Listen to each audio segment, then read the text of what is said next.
Esse cara José Reinaldo Carvalho. aí... O senhor pode se apresentar, então, rapidinho, por favor? Bom, tá bem. Boa noite, Bruna. Boa noite, Melissa. Boa noite a todos os que nos acompanham nessa atividade do Centro Acadêmico 22 de agosto, Semana da PUC, Semana 22 de agosto, né? Bom, eu sou um jornalista, meu nome é Zé Reinaldo Carvalho, eu sou jornalista, especializado em política e relações internacionais, sou militante do Partido Comunista do Brasil, participo de sua direção nacional e sou editor do site Brasil 247, editor internacional do Brasil 247. Já fui editor também do Portal Vermelho, da revista Princípios e do jornal A Classe Operária. Basicamente isso. Ah, perfeito. Mil desculpas, eu acho que me passaram a informação errada sem querer.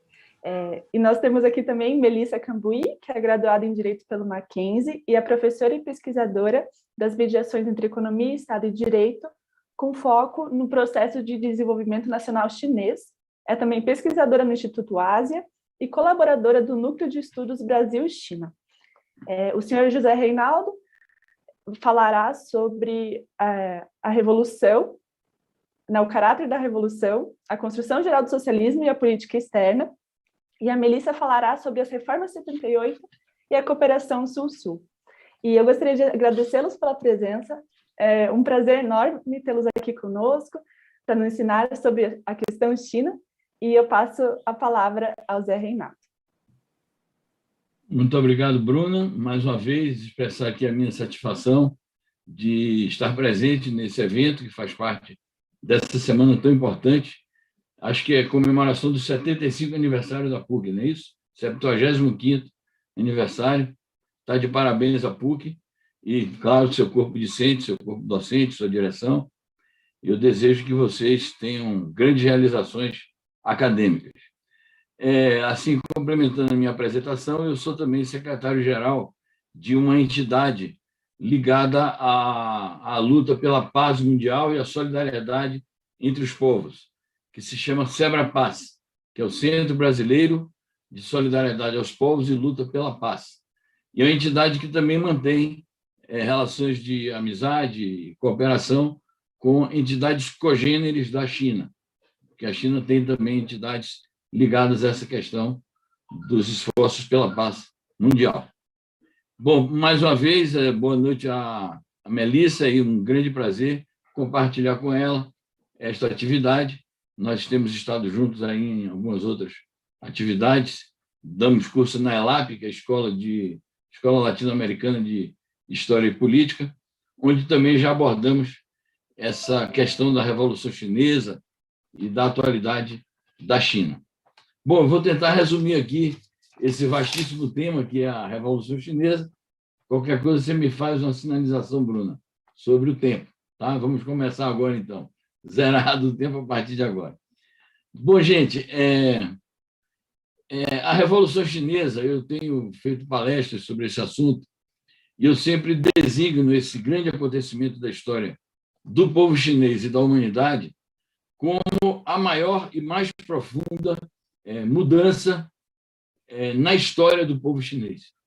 O povo chinês tem uma história milenar, fala-se em 5.000 anos de civilização e em pelo menos 2.000 anos de atividade organizada como uma nação em processo de estruturação, e passou, obviamente, por várias etapas de desenvolvimento, vários momentos de apogeu e de declínio, mas a maior e mais profunda transformação que esta sociedade já passou tem por palco uma revolução que durou mais de 3 décadas, e nós vamos falar sobre ela agora, que é a Revolução Chinesa, dirigida pelo Partido Comunista da China e o seu máximo líder, um dos seus fundadores, o Mao Tse-tung, que foi um dos maiores marxistas do século XX, não só na China, como em todo o mundo.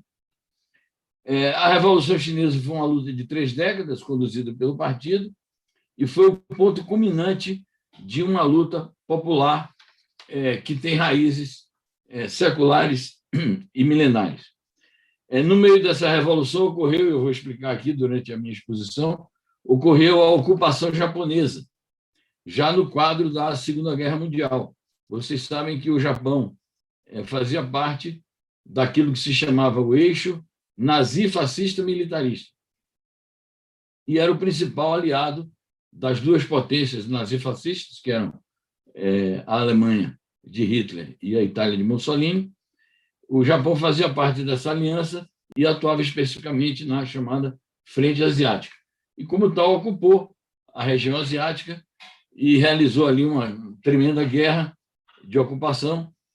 Principalmente, essa guerra de ocupação japonesa teve como palco vários países asiáticos, mas principalmente a China e a Coreia, que depois a Coreia se dividiu entre Coreia do Norte e Coreia do Sul, um outro assunto, para um outro momento a gente conversar. Portanto, a Revolução Chinesa, para além de ser uma luta de libertação nacional do povo chinês, ela contribuiu também para a vitória geral dos povos contra o nazifascismo, porque os momentos finais da Segunda Guerra Mundial foram travados na Ásia. Houve, claro, a explosão da bomba atômica nos dias 6 e 9 de agosto de 1945, mas as batalhas finais da Segunda Guerra Mundial foram na Ásia, exatamente as batalhas que se travaram na China e na Coreia. Portanto, isso é pouco conhecido. Na historiografia aqui, só se fala da participação ocidental, fala-se até pouco da participação soviética, tenta se esconder que a União Soviética foi o maior contribuinte em vidas humanas e em atos militares para derrotar o nazifascismo. E nada se fala sobre a Ásia, sobre o papel protagonista da China na derrota do nazifascismo. As origens mais remotas da Revolução Chinesa, essa revolução que foi vitoriosa em 1º de outubro de 1949, as origens mais remotas podem ser observadas na decadência da monarquia chinesa, que em sua última etapa foi conduzida por uma dinastia chamada dinastia Qing. E tem como um dos pontos de declínio dessa dinastia a derrota chinesa na Primeira Guerra do Ópio, na década de 1840.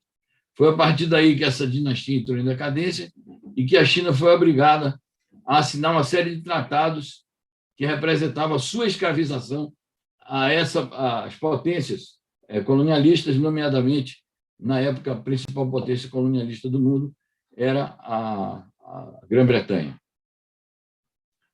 Em 1911, como resultado dessa decadência da dinastia Qing, houve uma revolução democrática e nacionalista, considerada uma revolução burguesa, dirigida por um partido nacionalista que se chamava, em chinês, Kuomintang, que significa exatamente isso, Partido Nacional, e cujo líder maior era o Sun Yat-sen, o doutor Sun Yat-sen, que foi um homem revolucionário, progressista, e chegou a ser aliado da Internacional Comunista, chegou a manter contato com Vladimir Ilyich Lenin, comandante da Revolução Russa, e chegou a entabular uma aliança com o Partido Comunista da China nos seus primeiros anos.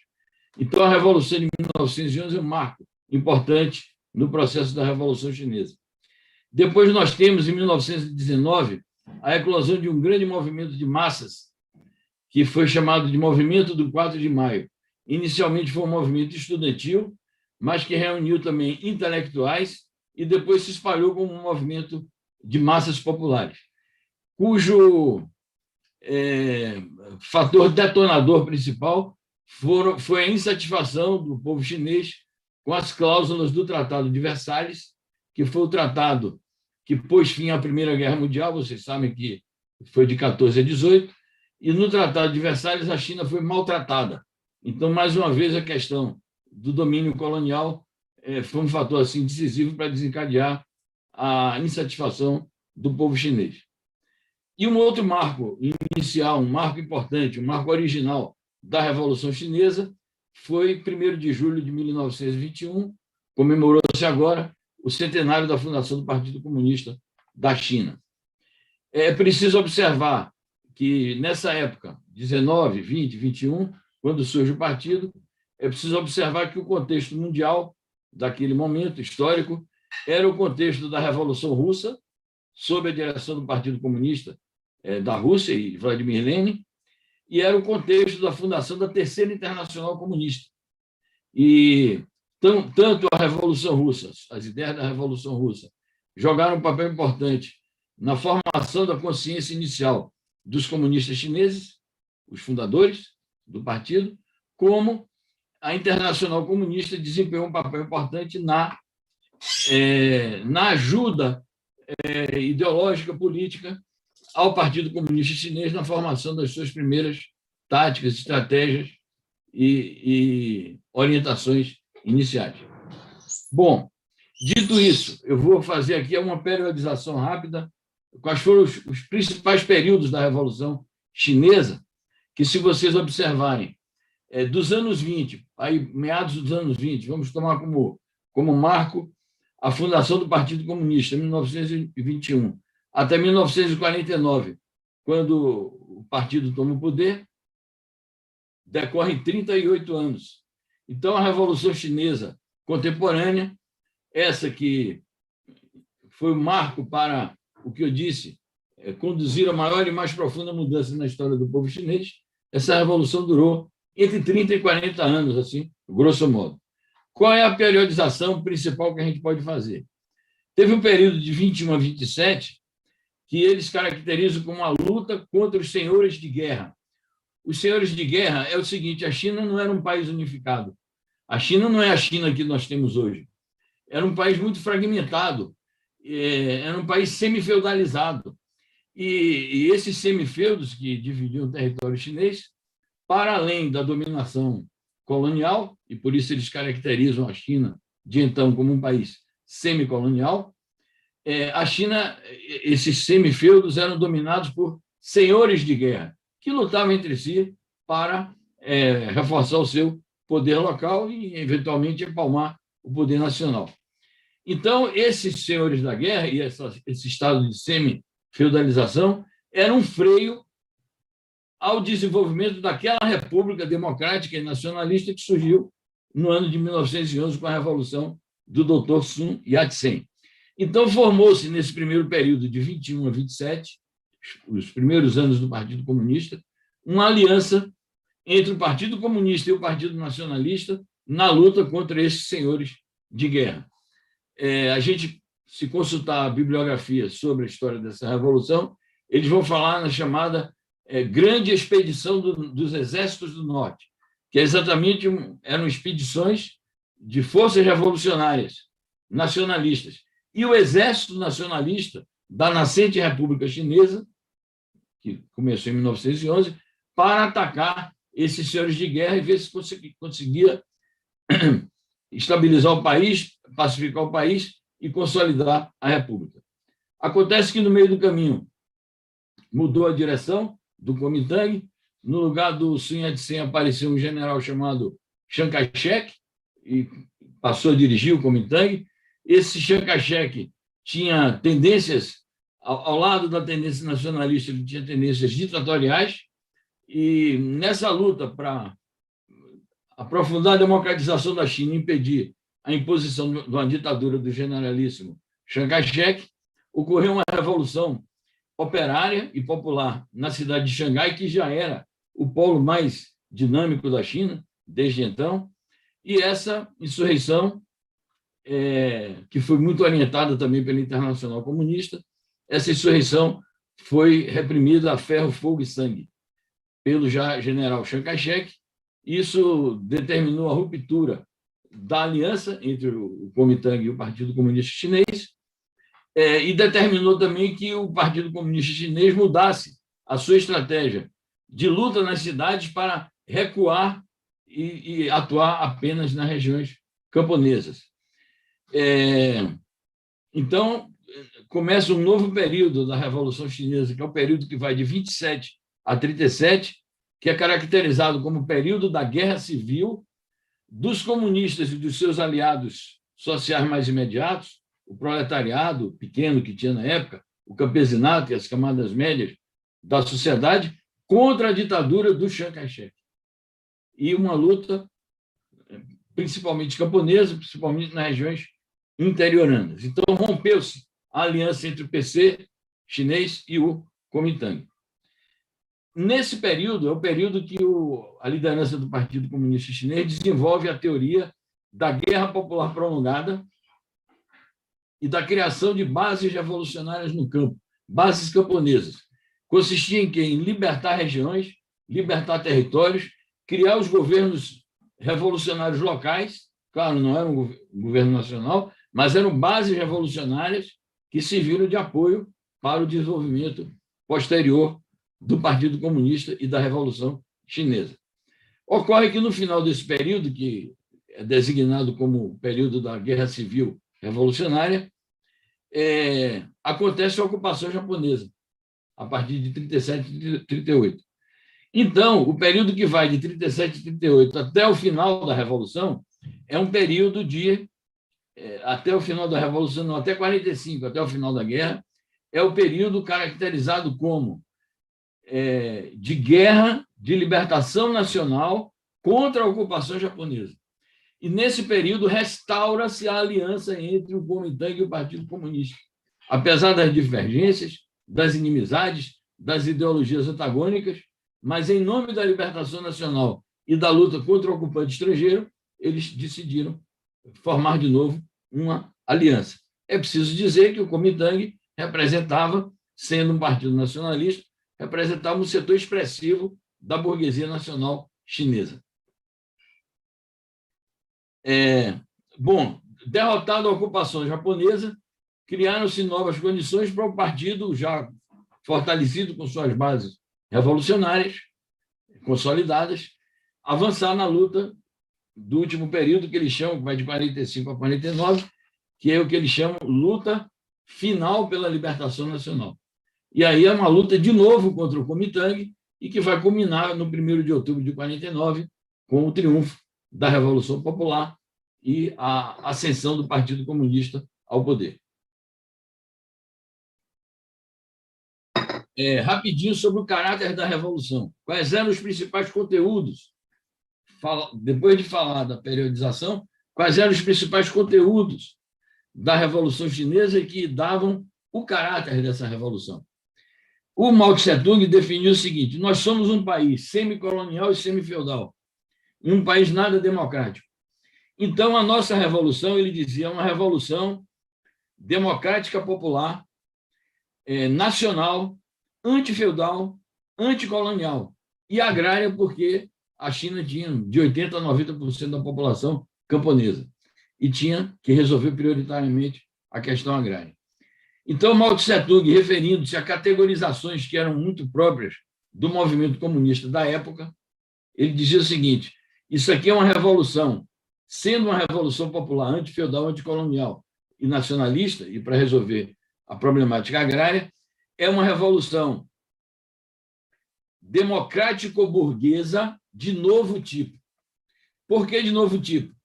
A Revolução Democrático-Burguesa de velho tipo tinha sido a Revolução Francesa, a Revolução Inglesa, a Revolução Americana, que eram revoluções do século XVIII. E algumas mesmo revoluções que ocorreram na Europa em meados do século XIX, aquele período chamado de Primavera dos Povos, em 1848, 1849, que eram revoluções que levavam a burguesia ao poder. E eram revoluções que a burguesia dirigia. O proletariado, quando participava, era no máximo na condição de aliado da burguesia. Aqui ele dizia a Revolução Democrático-Burguesa de novo tipo, porque ela tem por finalidade, a longo prazo, a construção do socialismo, a conquista do socialismo.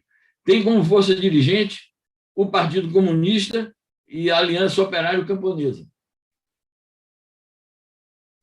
Então, essa categorização, uma revolução socialista em duas etapas, cuja primeira etapa era a Revolução Democrático-Burguesa de novo tipo, e a segunda etapa seria a Revolução Socialista propriamente dita. Bom, depois de me referir a esse caráter da Revolução, assim, topicamente, eu quero me referir também de maneira esquemática a alguns conceitos ideológicos, estratégicos, táticos e de método próprios da Revolução Chinesa. Primeiro, adaptação do marxismo-leninismo às condições concretas da China. Então, não se tratava de copiar os princípios do marxismo-leninismo, tal e qual eles foram formulados por Marx e Lenin, e impô-los à realidade chinesa. Não, ele tinha que assimilar aqueles princípios gerais, mas adaptá-los às condições concretas do desenvolvimento peculiar da China. Processo esse que os chineses chamam de chinificação do marxismo-leninismo. Esse processo, é bom que se diga, foi muito asiático. Isso ocorreu muito no Vietnã e ocorreu muito na Coreia do Norte. Se você pegar a literatura do Partido Comunista Vietnamita e do Partido do Trabalho da Coreia, eles vão se referir também a esse empenho pela adaptação do marxismo às suas condições peculiares. Aqui na América Latina, no começo do século XX, houve um esforço de fazer isto da parte do José Carlos Mariátegui, que foi o fundador do Partido Socialista peruano, que posteriormente se tornou Partido Comunista. É um autor que precisa ser estudado, porque ele trabalhou muito com essa categoria de adaptar o marxismo às condições concretas da América Latina. Dito isso, algumas características importantes da Revolução Chinesa. O Mao Tse-tung desenvolveu o que ele chamou de linha de massas, e linha de massas para solucionar a questão camponesa, porque, insisto, a maioria esmagadora da população chinesa, na época, seus 400, 500 milhões de habitantes, eram camponeses. Depois, a questão da guerra popular prolongada. Então, havia uma polêmica: a revolução tem que ser uma insurreição abrupta nos centros urbanos ou uma revolução de guerra popular prolongada no campo? Prevaleceu essa orientação do Mao Tse-tung de guerra popular prolongada no campo. Daí porque ele elaborou também a metodologia da acumulação prolongada através da construção das bases revolucionárias, libertação de zonas, etc., no campo. E daí veio uma teorização também que ele fez de cerco das cidades pelo campo. Então, o epicentro da revolução não eram as cidades, não era a luta urbana do proletariado, da pequena burguesia, da intelectualidade, embora essa luta tivesse sua importância. O epicentro da revolução era o campo, e o campo cercaria as cidades. Daí porque a criação do Exército Popular de Libertação Nacional se tornou também na tarefa prática, tática e estratégica fundamental da Revolução Chinesa. Então, o Partido Comunista da China, durante um período importante, ele foi uma simbiose entre o partido propriamente dito, como uma agremiação política, não parlamentar, porque essa questão não se apresentou na Revolução Chinesa, uma simbiose entre o partido político e um partido militar. Então, partido e exército era assim, tipo unha e carne na Revolução Chinesa. Além disso, já falei, uma importante elaboração tática sobre política de alianças. Então, essa dialética que houve de unidade e luta, aliança e rupturas com o Kuomintang, e, claro, o papel de vanguarda do Partido Comunista. Então, isso é um conceito importante que os chineses não abriram mão e nem abrem mão até hoje. Com todas as mudanças que há, a Melissa vai falar, quem dirige o processo atual na China é o Partido Comunista da China. Bom, em 1º de outubro de 49, o partido toma o poder e inicia um processo de construção, que eles chamam construção das bases econômicas do socialismo com características chinesas. Essa construção das bases econômicas consistiu, grosso modo, tenho que falar aqui rápido, porque eu sei que o tempo está se esvaindo, essa construção das bases fundamentais do socialismo com as peculiaridades chinesas consistiram em, primeiro, uma ampla reforma agrária para resolver o problema crucial da sociedade chinesa, que era o problema camponês. Uma aliança de classes, e é por isso que a bandeira da China tem 5 estrelas, uma estrela grandona, que é o Partido Comunista, e 4 estrelas, o proletariado, o campesinato, a pequena burguesia e a burguesia nacional. Esse é o significado simbólico da bandeira da República Popular da China. Então, eles procuraram estabelecer uma aliança básica com esses setores, e nisso, o setor da burguesia nacional, que não traiu os interesses nacionais, porque aquele setor que eu me referi do Kuomintang fugiu do país e foi parar na ilha de Formosa, que é conhecida também como Taiwan, que fica ali do outro lado do Estreito de Taiwan, fica em frente à China dividida pelo mar, e que tem essa confusão até hoje, que Taiwan quer ser um país independente, a China diz, não, isso aqui é uma província rebelde. Não é? Então, a origem da ocupação de Taiwan é essa, os Kuomintangs fugiram para Taiwan e ali se estabeleceram. Mas o setor não traidor da burguesia nacional, o Partido Comunista fez um esforço de incorporação desse setor nas principais tarefas de soerguimento de uma economia nacional. Claro que isso foi feito também, concomitantemente a isso, foi feita uma estatização de empresas, então a criação de um setor socialista já, principalmente para industrializar o país através do setor estatal, e pelas condições geopolíticas da época, nesse primeiro empenho de construção das bases econômicas do socialismo, os chineses contaram com a ajuda soviética, porque principalmente nos anos 1950, havia uma forte aliança entre a União Soviética e a China, que depois se rompeu. É um capítulo para a gente discutir à parte em outro momento. Esse processo de construção inicial das bases econômicas do socialismo teve êxitos, mas teve também fracassos.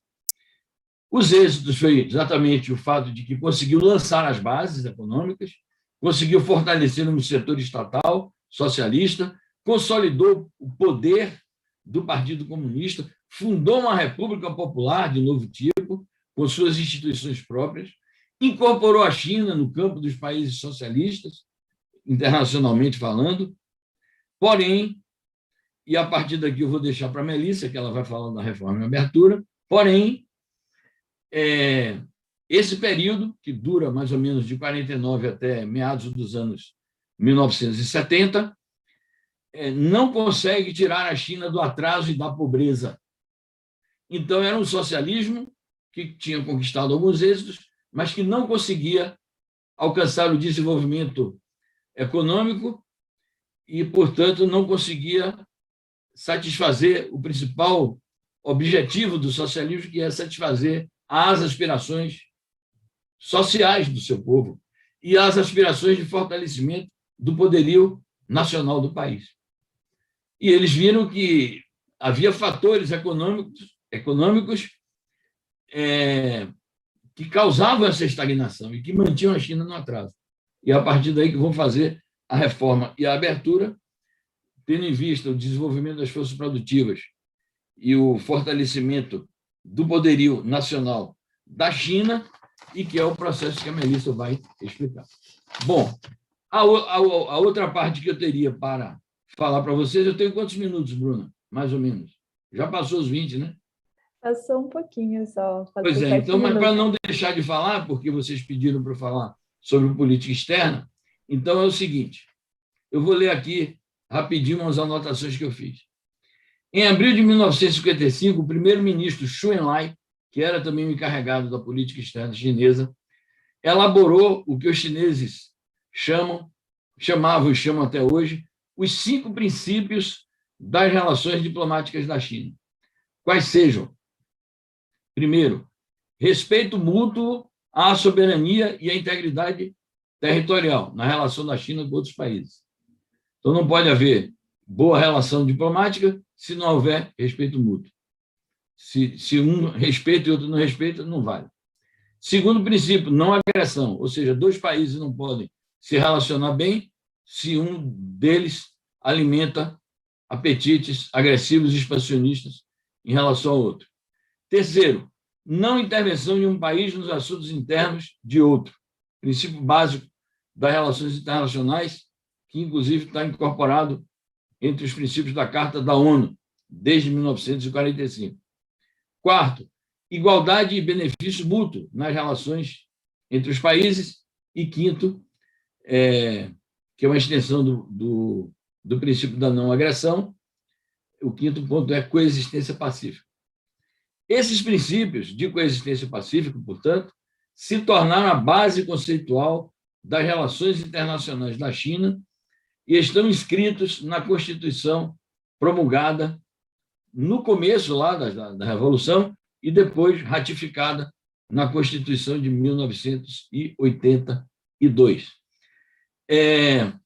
A formulação desses 5 princípios corresponde a uma fase em que o aspecto principal da política externa chinesa era ainda a consolidação da independência nacional no período imediatamente posterior à Revolução.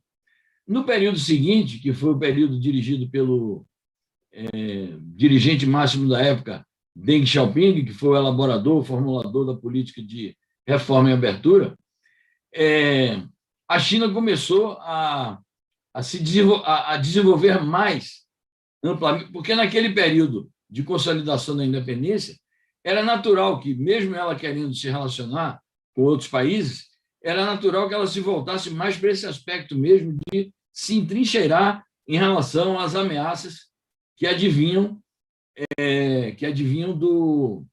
dos inimigos externos.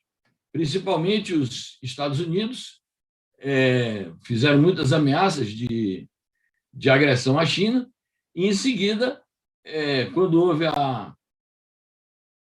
o racha com a União Soviética, a China se sentiu também ameaçada na sua soberania pela União Soviética. É um assunto à parte também, que a gente pode, em algum outro momento, fazer uma palestra sobre isso, as relações sino-soviéticas, porque hoje já é outro momento histórico e as relações, por exemplo, com a Rússia, que não é mais a União Soviética, são relações de amizade e cooperação. Com o desenvolvimento, então, naquele período, era natural que a luta pela coexistência pacífica tivesse como eixo apenas a luta pela independência da China, para consolidar a independência, para consolidar seu poder e impedir a agressão inimiga. É um período que eu diria que é de um certo entrincheiramento, em que a China não poderia ser tão ampla nas suas relações. Ela era mais confrontativa do que cooperativa, porque era a forma de se defender.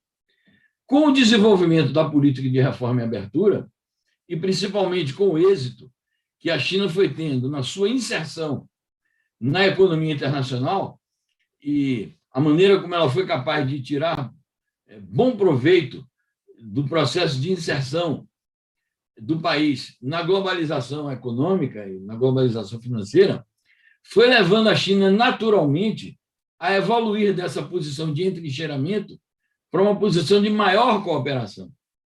Então, hoje, como resultado disso, dessa evolução, que, paralelamente à evolução econômica da China, houve a evolução da sua presença no exterior e, portanto, houve a evolução das suas relações com o exterior.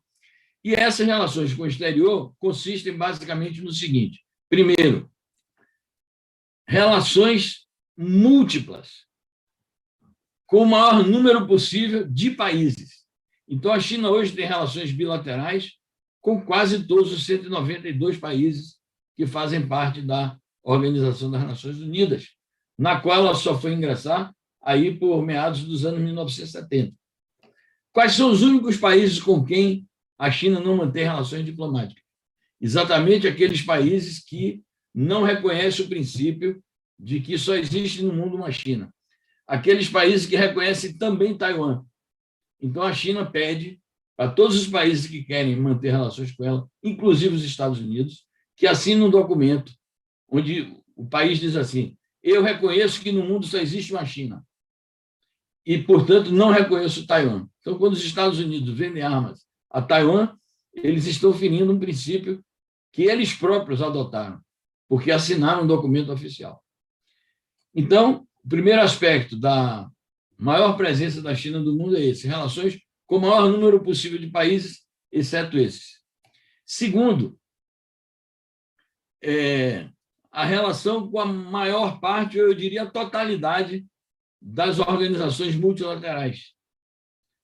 Não somente a ONU e as agências da ONU, mas todas as organizações multilaterais que existem no mundo. São muitos blocos econômicos. Então, vocês sabem da luta que a China travou para entrar na Organização Mundial de Comércio, por exemplo, a luta que ela fez para se relacionar com os países da ASEAN, que é a Associação dos Países do Sudeste Asiático, o empenho que ela fez para criar a Organização pela Cooperação de Xangai, que é com a Rússia e países ali da Ásia Central, o empenho que ela coloca na construção e consolidação e desenvolvimento do BRICS, para citar 3 ou 4 exemplos apenas, mas a China tem relações as mais amplas com a totalidade dos organismos multilaterais, sejam eles econômicos, sejam eles políticos e diplomáticos, sejam eles estritamente comerciais, sejam eles estritamente financeiros. E, para concluir, então, como corolário desta situação, a China hoje está vivendo uma fase de ter se transformado na segunda economia do mundo, em vias de se transformar na primeira, ter se transformado no principal parceiro econômico e comercial da maioria esmagadora dos países do mundo, em todos os continentes, de ser um país superavitário do ponto de vista comercial, de ter colossais reservas monetárias, em divisas fortes, inclusive e principalmente o dólar. Então, isso dá condição à China de ser mais assertiva na política internacional. E essa sua assertividade consiste hoje em que ela não só participa, como eu falei, dos organismos multilaterais, como ela própria agora está criando organismos multilaterais e tomando iniciativas comerciais, econômicas e financeiras, políticas e diplomáticas, em que ela própria que é a protagonista. E o maior exemplo disso é essa iniciativa chamada Um Cinturão, Uma Rota, que é uma alusão, claro, alegórica à antiga Rota da Seda, mas por esse mecanismo de um cinturão e uma rota, já ingressaram nesse mecanismo 172 países, inclusive países aqui da América do Sul e da América Latina em geral, e já com movimento de comércio de mais de 9 trilhões de dólares. Então, é uma grande iniciativa que tende a ser o principal, eu não digo organismo, mas o principal ambiente de negócios e de fluxos comerciais do mundo, porque a maior rede de comércio do mundo vai se dar através dessa experiência do cinturão e da rota. Agora, para terminar, a China faz isso afirmando 2 princípios fundamentais, que ela é um país pacífico, não é um país expansionista, não é um país que vai compartilhar o seu desenvolvimento através de políticas de força, de políticas intervencionistas, de guerras de agressão. Então, ela prega que é preciso dirimir os conflitos internacionais, tendo por eixo institucional a Organização das Nações Unidas.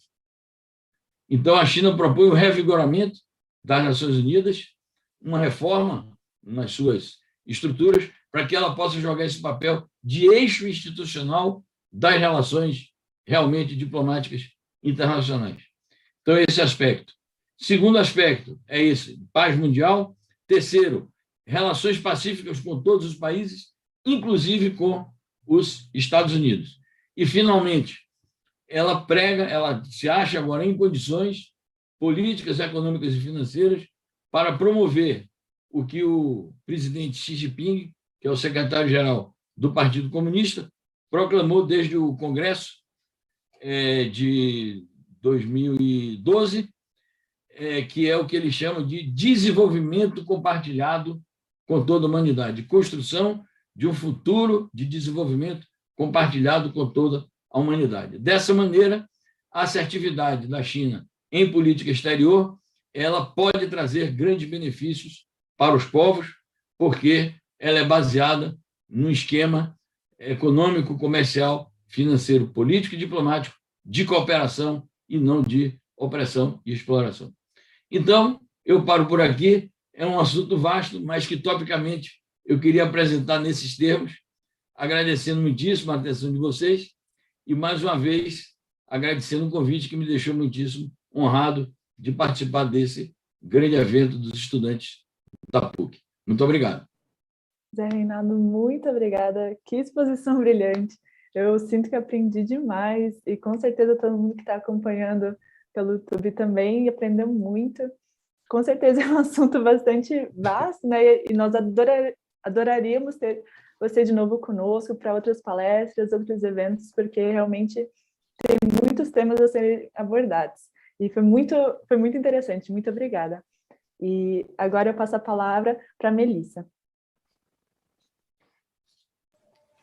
Olá, boa noite, Bruna, boa noite, Zé.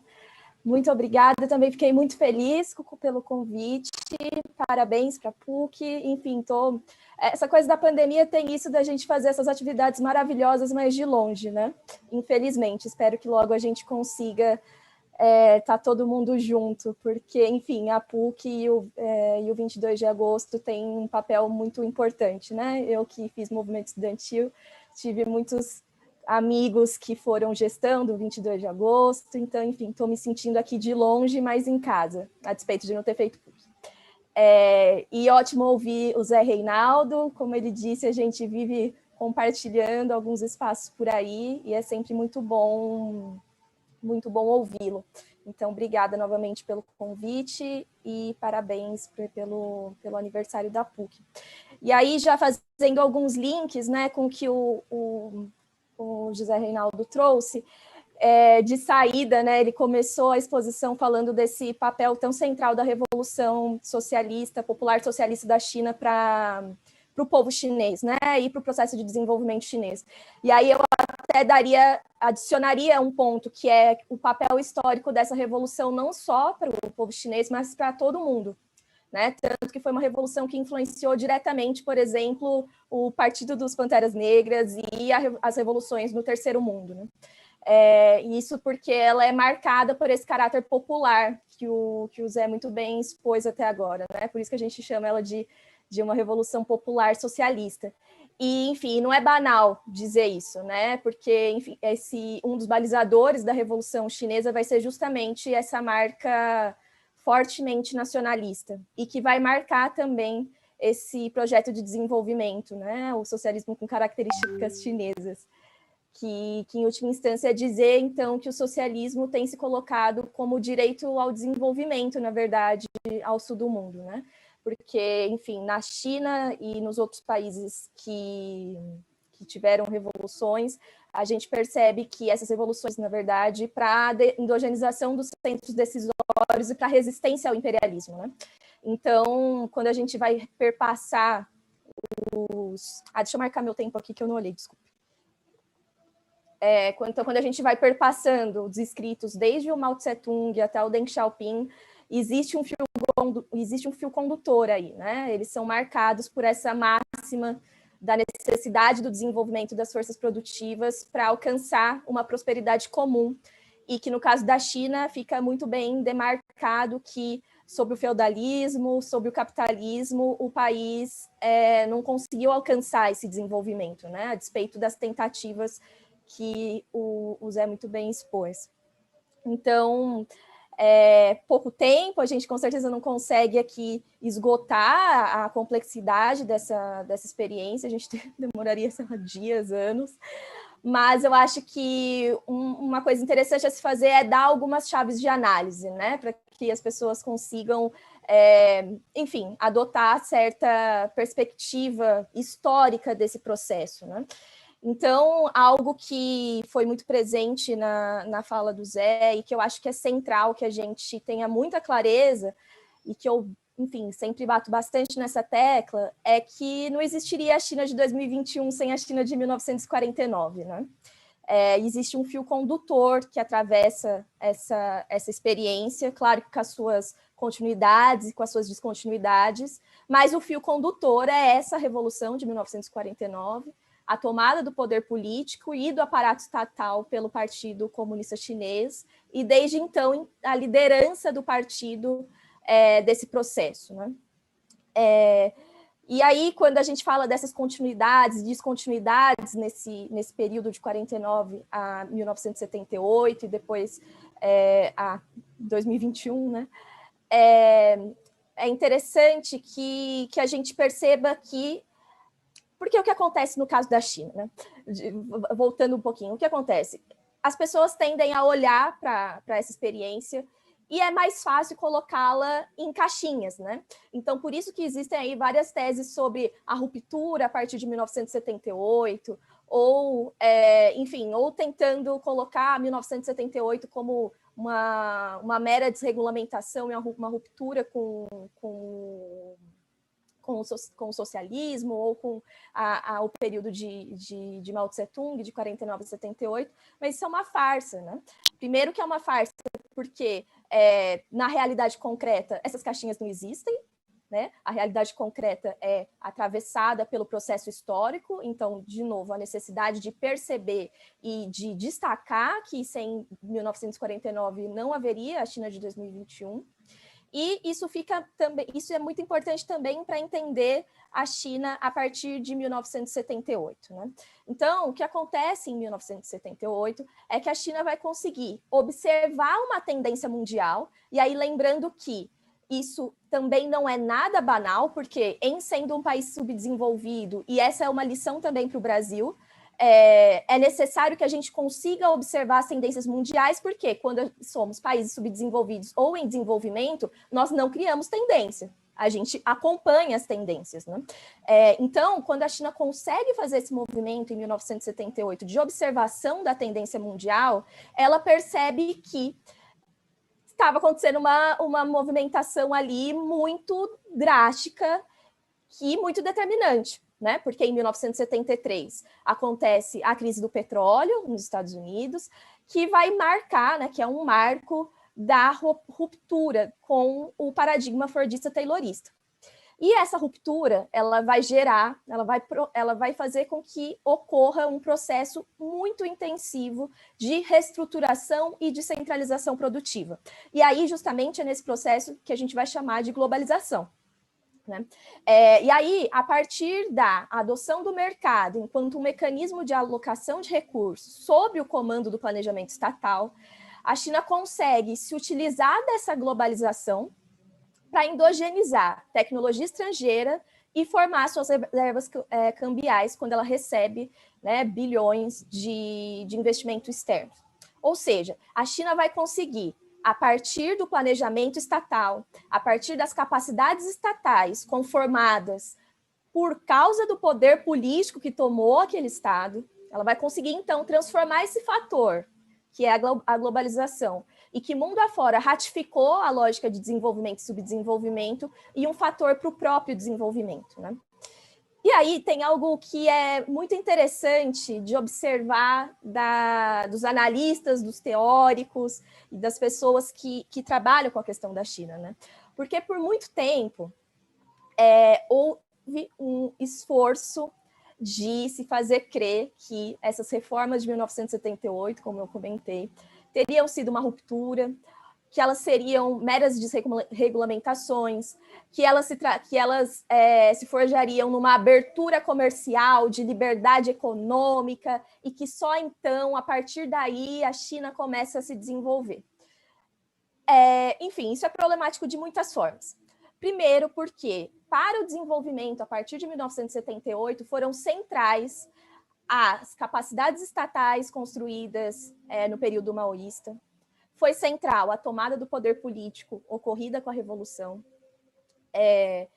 e foi central, inclusive, a estrutura produtiva que o período maoísta foi capaz de conformar entre 1949 e 1978, né? Além de outras questões como educação do povo chinês e fatores outros que também compõem o quão ruim é olhar para essa experiência, colocando ela nessa caixinha de 49 e pós-78, né? Além disso, aí por outro lado, né, tem esse lado da moeda, dos analistas tentando dizer desse desmonte do socialismo, desse desmonte ou dessa retirada do papel do Estado no desenvolvimento chinês a partir de 78. Por outro lado, mais recentemente, me parece, né, eu tenho acompanhado esse movimento, inclusive depois queria que o Zé me dissesse o que ele acha disso, que enfim, acho que está cada vez mais claro o esgotamento do neoliberalismo, né? Então, principalmente depois da crise de 2008, e agora com a pandemia, as máximas do neoliberalismo, a despeito, né, do negacionismo do Paulo Guedes aqui no Brasil, as máximas do neoliberalismo, elas estão simplesmente derretendo, né? E a pandemia e aí deixou isso ainda mais claro, né? Porque a pandemia foi necessário não teve como esconder o papel central do Estado para o salvamento das economias nacionais com a pandemia, né? Então, isso aí, depois da crise de 2008, acho que é um dos fatores que mais vão expressar esse esgotamento do neoliberalismo. E aí que com esse processo de esgotamento, né, que é um processo que vem se mostrando, acontece o quê? Acontece um olhar para a experiência chinesa e cada vez mais o indiscutível papel do Estado no processo de desenvolvimento chinês. E diante disso, começa um esforço de apagamento do caráter político por detrás desse sucesso econômico. Então, gente, tem algo muito interessante que hoje é quase indiscutível do papel do Estado no desenvolvimento chinês, né? Quando a gente vai ver os dados sobre as empresas estatais, quando a gente vai, enfim, os maiores bancos do mundo são bancos de desenvolvimento estatais chineses, quando a gente vê o nível de regulação financeira chinesa que não entrou na dança da financiarização, a despeito da globalização financeira, né? A China não abre suas contas de capital, tem uma soberania monetária em que o seu sistema financeiro e monetário é completamente estatizado e está a serviço desse processo e desse projeto de desenvolvimento, né? Então, enfim, cada vez que a gente vai conseguindo mostrar mais a realidade do processo de desenvolvimento chinês, vai se esgotando essa narrativa que, enfim, esse esforço de narrativa que se construiu de que não existe, de que foi a retirada do Estado que desenvolveu a China, né? Então, com o diluir disso, com o diluir desse mito da retirada do Estado no desenvolvimento chinês, vai aparecendo um outro mito, que é o apagamento do caráter político por detrás desse sucesso. Então, hoje a gente vê as pessoas falando sobre o papel do Estado, mas não falando que esse Estado só foi capaz de constituir essas capacidades estatais e executar os grandes projetos que executa hoje e de dominar a dimensão produtiva da forma como domina hoje por conta do poder político que se estabeleceu. Né? E aí, por isso, novamente, a importância de se destacar o papel de 49 para a China de 2021. Né? Então, não é banal toda a exposição que o Zé fez sobre a Revolução, não é banal demarcar o papel da Revolução para a tomada do poder político, consequentemente, para a tomada do Estado, e não é banal porque o liberalismo, né, o positivismo, e ele cria máximas teoricamente universais. E quando a gente vai falar da democracia, por exemplo, se cria uma ilusão de que o Estado é esse aparato imparcial, né? É esse aparato que, a partir da democracia, a partir da teórica disputa democrática desse espaço, haveria a diluição do caráter de classe desse Estado. Mas não, né? Não é porque se criou o mito da democracia liberal que esse aparato não é político, que esse aparato não é um aparato de classe, né?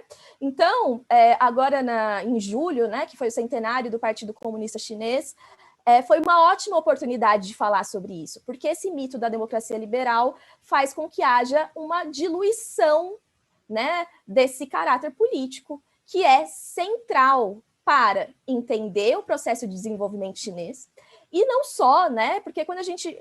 acho que é importante... Outra questão que é muito importante demarcar, que quando a gente está falando da China, por que eu estudo China, né? Eu estudo China porque me parece que ela cria um paradigma outro de desenvolvimento ao sul do mundo, ela mostra que desafiar o consenso de Washington, que foi imposto, né, o neoliberalismo, os receituários neoliberais que foram impostos aos países do sul do mundo, em desafiando, em questionando esses receituários, ela conseguiu forjar o próprio caminho de desenvolvimento, e eu não acho que exista lição mais valiosa do que essa para países ao sul, para o Brasil principalmente.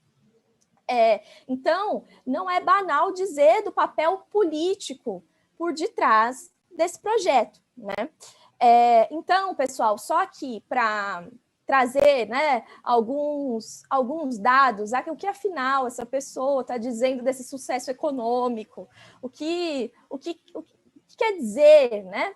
Então, para que a gente só tenha noção da onde a China parte, né? O processo de desenvolvimento chinês parte. Então, com uma taxa de urbanização de cerca de 20% em 1978, então, mais de 800 milhões de chineses ainda vivendo na zona rural, 97,5% do campesinato chinês estava abaixo da linha da pobreza. A renda per capita era de cerca de 171 yuans e a expectativa de vida era de 65 anos e o índice de mortalidade infantil era de 48% em 1978. Ou seja, a China passou por um processo de urbanização gigantesco nesse tempo, né? Hoje, cerca de 60% da população chinesa está na zona urbana.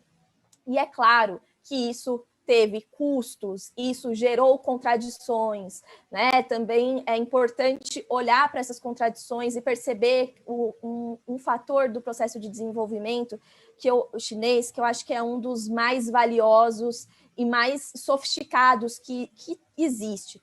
Que a China, quando ela olha para essas contradições, então, por exemplo, né, um dos meus primeiros estudos foi sobre a regulação do trabalho chinês e o papel da regulação do trabalho no processo de desenvolvimento. O movimento que a gente percebe que a China consegue fazer com a questão do trabalho e com questões outras, como a ambiental, como a tecnológica, é perceber que contradições, e aí a gente volta para a dialética do marxista, né? Contradições fazem parte do processo. A gente não pode negar as contradições. As contradições movimentam a história, movimentam o processo. E, encarando essas contradições, a China conseguiu utilizar dessas contradições e da solução, né, e de pensar soluções para essas contradições como um mecanismo do próprio desenvolvimento. No caso da regulação do trabalho, no caso da contradição capital-trabalho, que teve um ápice na década de 90, a gente percebe que a China fez um movimento de observar essa contradição e ao invés de olhar o direito do trabalho ou o incremento de renda como um custo, que é normalmente o que o receituário neoliberal vai nos dizer, né? Que direitos sociais são um custo, que os direitos do trabalho são um custo, ela não fez isso. Ela utilizou da resposta às contradições como mecanismo do próprio desenvolvimento. Então, eu vou já ler aqui para vocês alguns dados sobre salários, sobre o crescimento da classe média chinesa, que deixa muito clara a forma como o encarar essas contradições e o quanto essa procura pela prosperidade comum vai constituindo e vai se transformando em mecanismo de desenvolvimento econômico. Então, entre 52 e 2018, o PIB chinês ele aumentou 174 vezes.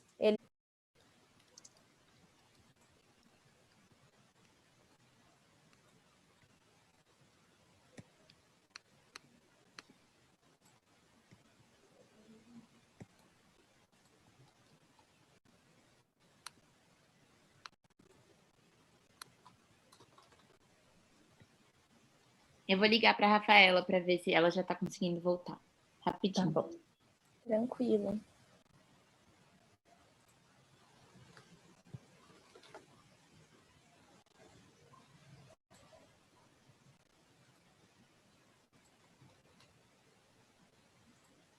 E Zé, quando que a gente vai para a China, hein?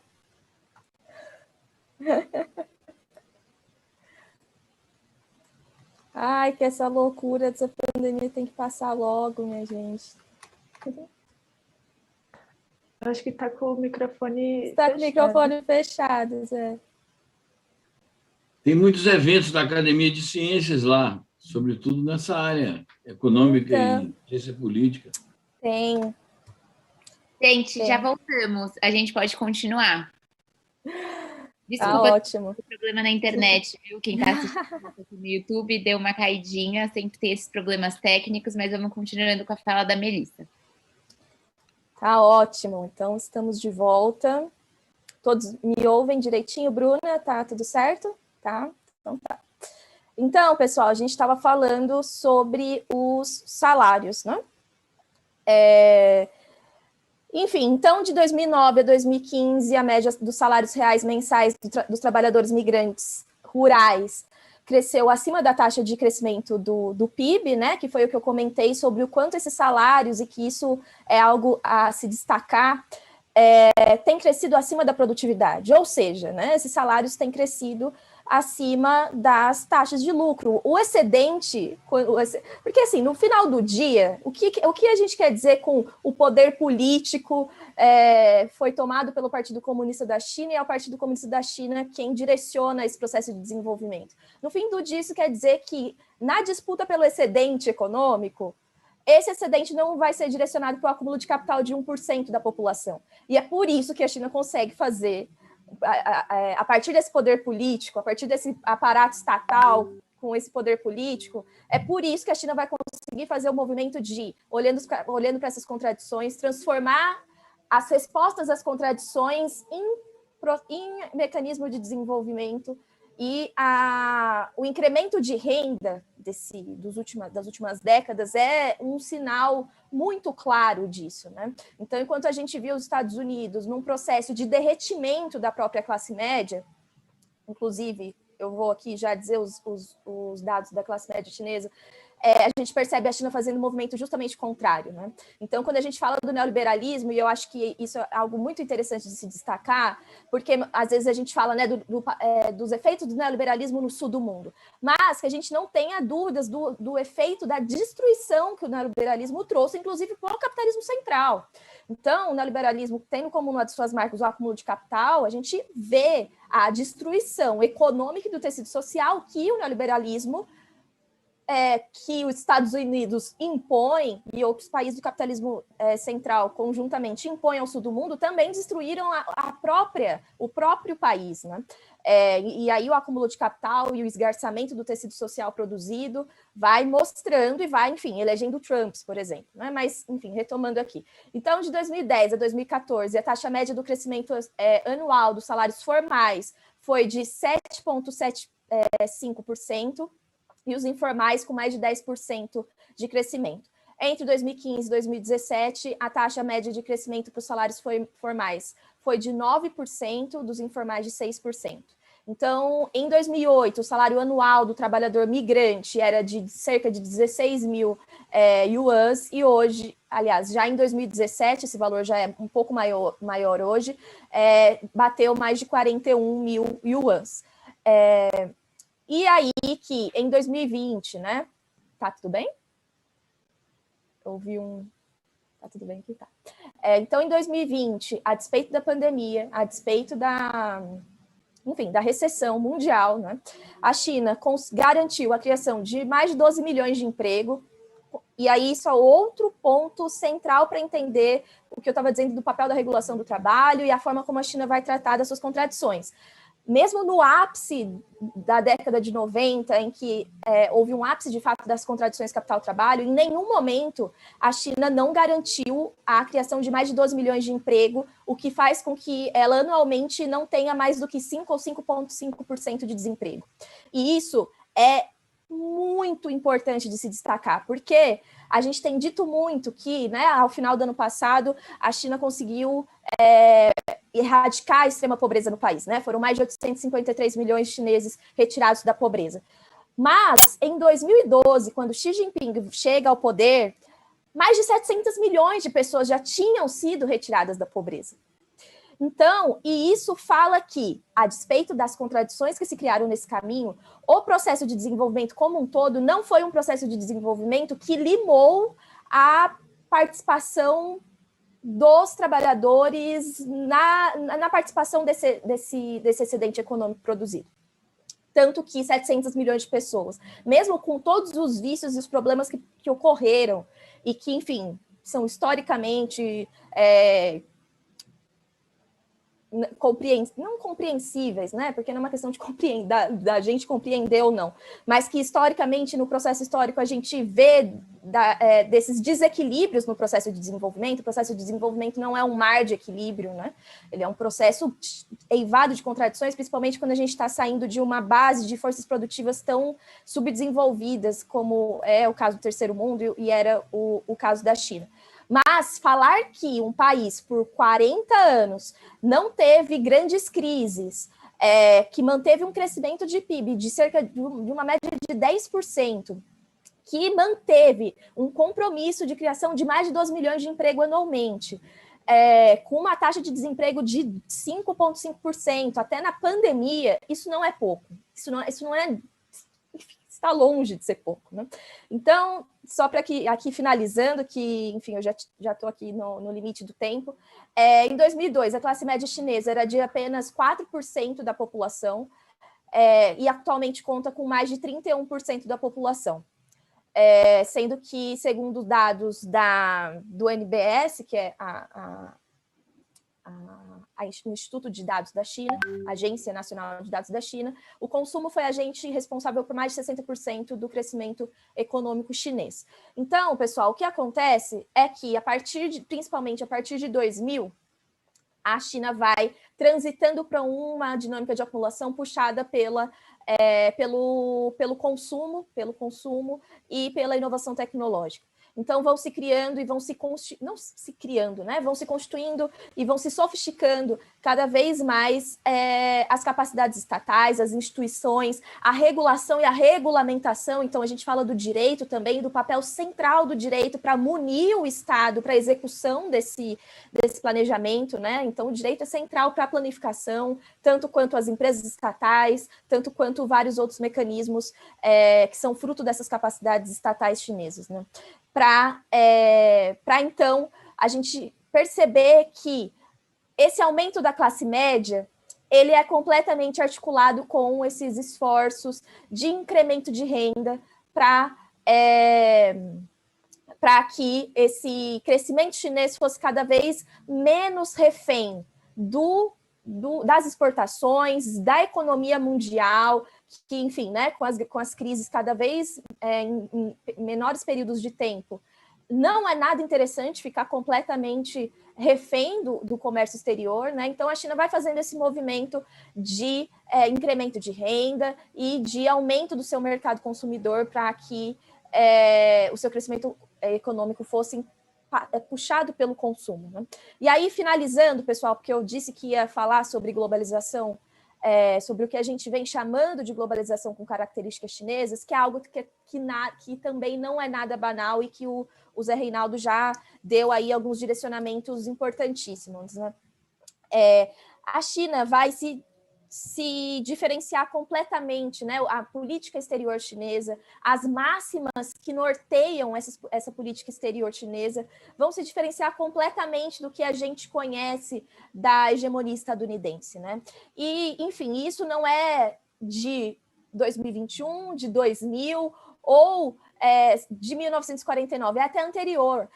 Algo do nosso orientalismo, né, vai fazer com que a gente não consiga observar com a devida importância as experiências outras do mundo, né? A China foi uma potência mercantil, foi a maior potência mercantil durante séculos, muito antes da Europa pensar né? Então, quando a gente vai observar esse período tão importante da tradição mercantil chinesa, a gente, enfim, vê que a China, muito antes da Europa, já tinha grandes caravelas desbravando e se relacionando com outros povos, né? Então, essa relação, não de dominação, mas de cooperação, não é uma coisa que vem do Xi Jinping ou que vem de 78, é algo que conforma aquela sociedade, né? Inclusive por motivos que já na época eles se consideravam o império do meio e se consideravam, enfim, de certa forma, até superiores a várias outras sociedades. Mas o ponto é que nunca existiu uma tradição de colonizar outros países, por exemplo, ou de dominação. Sempre foram relações de troca e relações direcionadas pela cooperação. E é porque a China é boazinha? Não, porque a China tem a ganhar, sempre teve e tem, né? Quando o Zé Reinaldo muito bem trouxe a questão da iniciativa Cinturão e Rota, ela tem a ganhar com a estabilidade política, com o desenvolvimento econômico de outros países, que, em última instância, é capaz de criar novos mercados consumidores. A gente está falando, em última instância, de desbravar limites outros de acumulação, né? Então, só para que a gente tenha noção aqui, em números do que a gente está dizendo dessa inserção internacional chinesa, né? Até o final de 2019, mais de 27 mil investidores chineses abriram mais de 44 mil empresas em 188 países em todo o mundo, o que cobre mais de 80% do total mundial. Mais de 10 mil empresas foram criadas em países ao longo da iniciativa Cinturão e Rota, com investimento direto de mais de 18 bilhões de dólares em 2019, só em 2019, um aumento de 4,5% ano a ano, respondendo por mais de 13% do fluxo do mesmo período. O investimento direto total da China nos países ao longo da iniciativa Cinturão e Rota foi de mais de 117 bilhões só entre 2013 e 2019. Então, atualmente, 81 empresas estatais chinesas têm ativos no exterior, no valor de mais de 8 trilhões de yuans, com mais de 8 mil instituições e projetos em mais de 180 países e com mais de 1 milhão de funcionários no exterior. E é importante falar disso porque essas empresas estatais, enfim, a partir de 2000, a China inicia um movimento que a gente vai chamar de going out. Para além do comércio exterior, que sempre foi muito pujante na China, afinal, né, faz parte desse processo de descentralização produtiva, a China passa, a partir de 2000, ir para além do comércio exterior e mandar altos fluxos de investimento para fora do país. E as empresas estatais são também um mecanismo central do que a gente vai chamar de planificação do comércio exterior chinês. Então, as empresas estatais hoje, com esse número gigantesco aqui que eu coloquei, né, de investimentos, têm sido centrais para direcionar os investimentos para os países interessantes, estratégicos e para os setores estratégicos para o planejamento chinês, né? Então, até mesmo o comércio exterior, ele é dominado pelo planejamento e pela planificação estatal chinesa, né? Então, pessoal, enfim, muitas informações, eu me animo, eu estava até brincando aqui com Bruna e Ana Maria, falei, começa a falar rápido, porque são muitas informações, mas fico à disposição de vocês para as perguntas e muito obrigada. Não, foi muito interessante, muito obrigada, Melissa. Eu, ouvindo sua exposição, fiquei pensando, eu tenho que aprender mais sobre a China. Eu não sei o suficiente. Mas foi muito interessante, muito obrigada. E uma das perguntas foi da Joyce Campos, e ela perguntou assim: você acha que a China, reconhecendo o Talibã como um Estado e se aproximando dele, pode ter sua consolidação como uma potência hegemônica atrasada perante as outras nações? E aí, Zé? Quem quiser responder.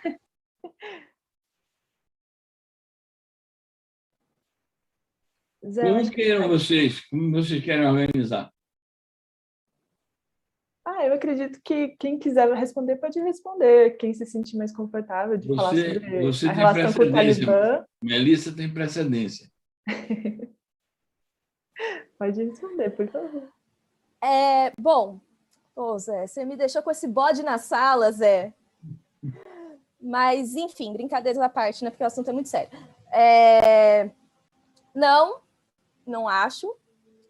E eu acho que é importante, pessoal.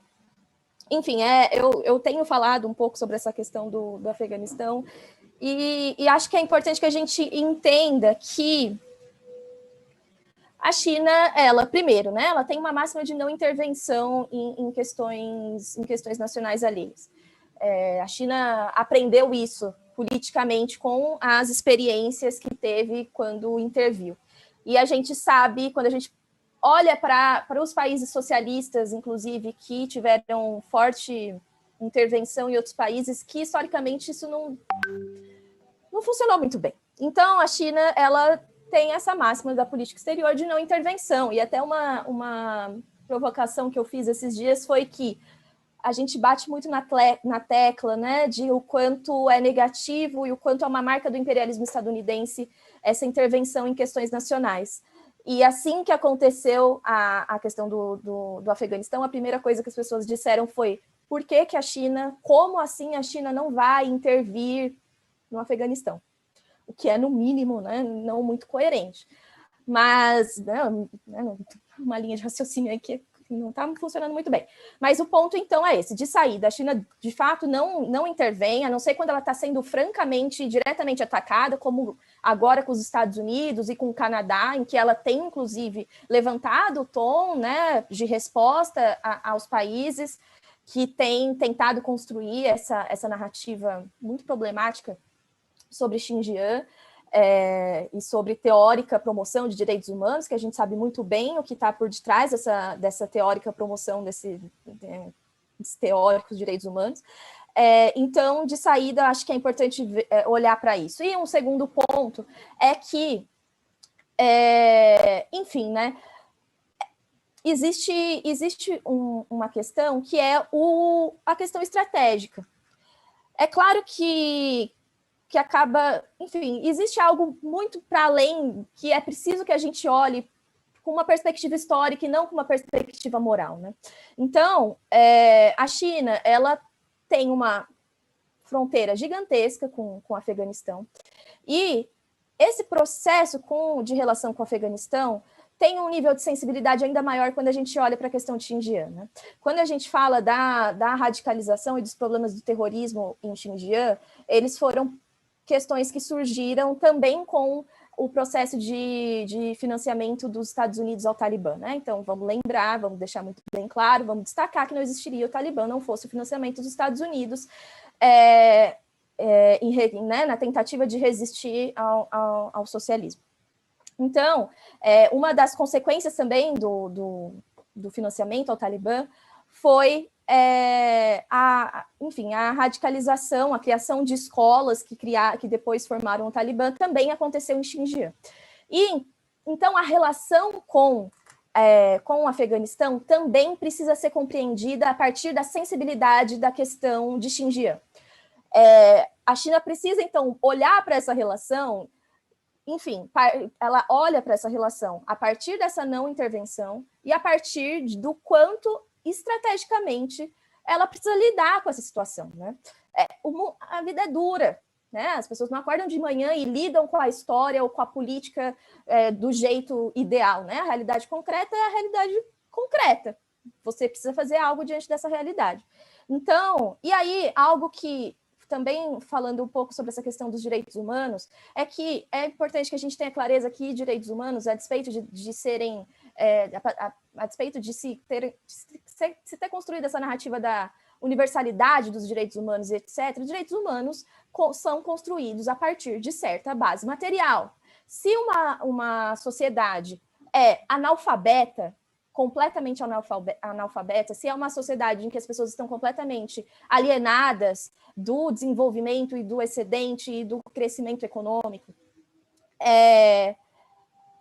o desenvolvimento civilizacional, o desenvolvimento social, ele se dá de forma articulada com o desenvolvimento dessa base material, e não à toa se bate no socialismo com características chinesas, ou quando a gente vê os escritos de Marx, Mao e Deng no papel do desenvolvimento das forças produtivas. Não é porque as pessoas querem, não é porque só querem enriquecer, é só porque o desenvolvimento social está completamente articulado com o desenvolvimento das forças produtivas, porque o desenvolvimento das forças produtivas é o desenvolvimento da técnica, é o desenvolvimento do trabalho, é o desenvolvimento da forma como o ser social vai se conformando, né, da técnica.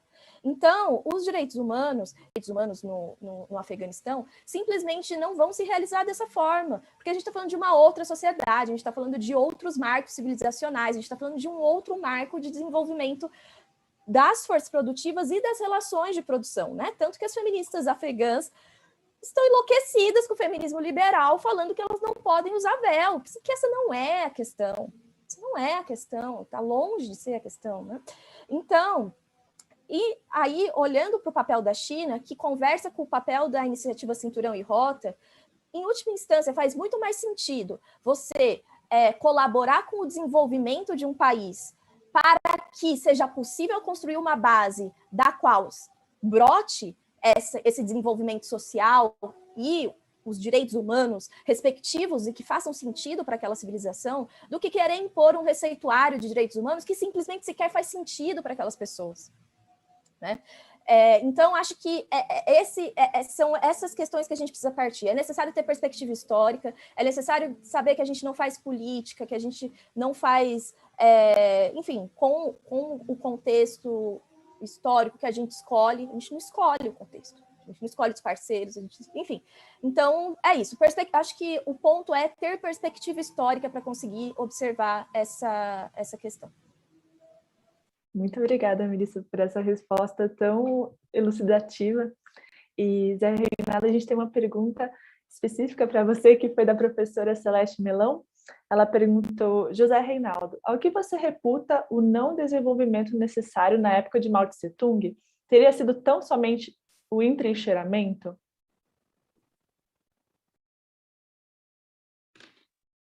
Não, eu acho que o entrincheiramento, quando eu me referi ao entrincheiramento, eu estava no contexto da evolução da política externa.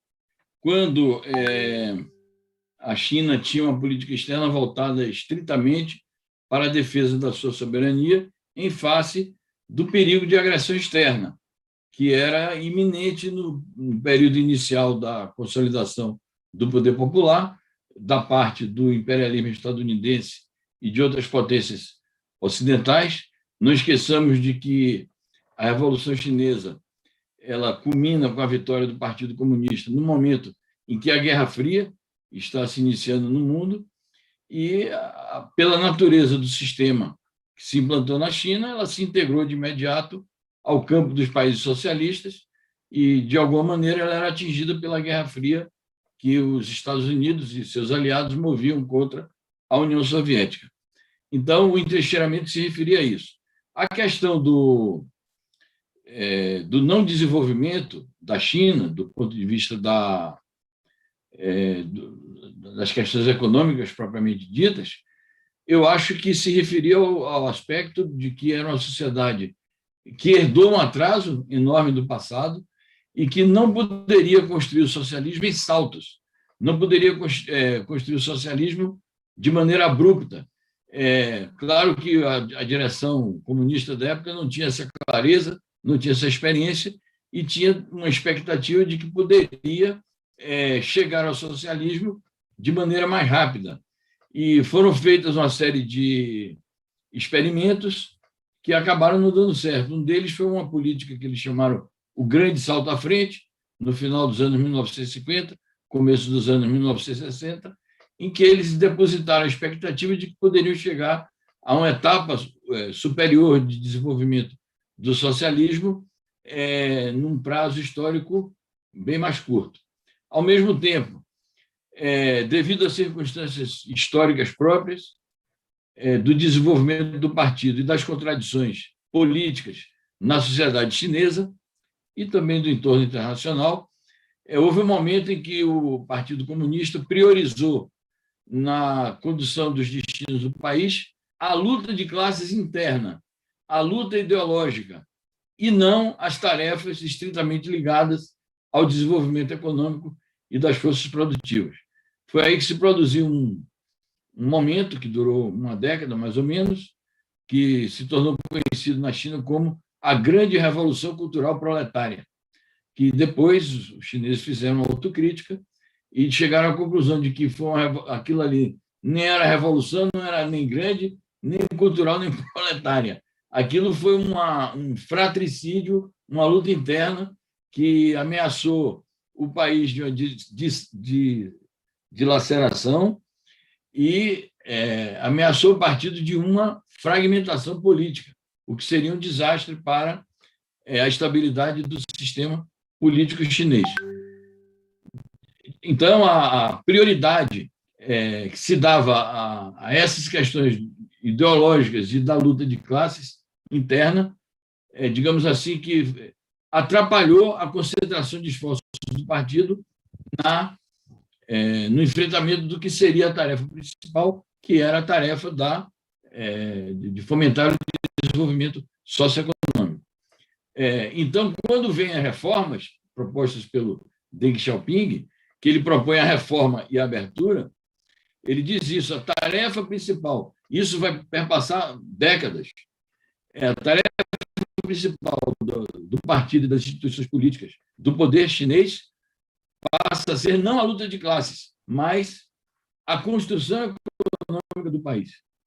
Mas é bom que a gente diga, entre parênteses, que essa construção econômica no centro da atividade política do partido, ela era feita sob determinada orientação ideológica. Então, ele dizia, nós vamos concentrar esforços na construção econômica, mantendo alguns princípios básicos de nossa revolução e da construção do socialismo, quais sejam. Então, ele colocava orientação da doutrina marxista-leninista e do pensamento de Mao Tse-tung. Apesar das divergências que teve entre ele e o Mao Tse-tung, ele dizia que o Mao Tse-tung deu contribuições colossais e a teoria que ele elaborou para a Revolução Chinesa permanece vigente. Então, nós vamos concentrar na construção econômica sob a orientação da ideologia do marxismo-leninismo e do pensamento de Mao Tse-tung. Segundo, vamos manter a direção do Partido Comunista sobre o Estado.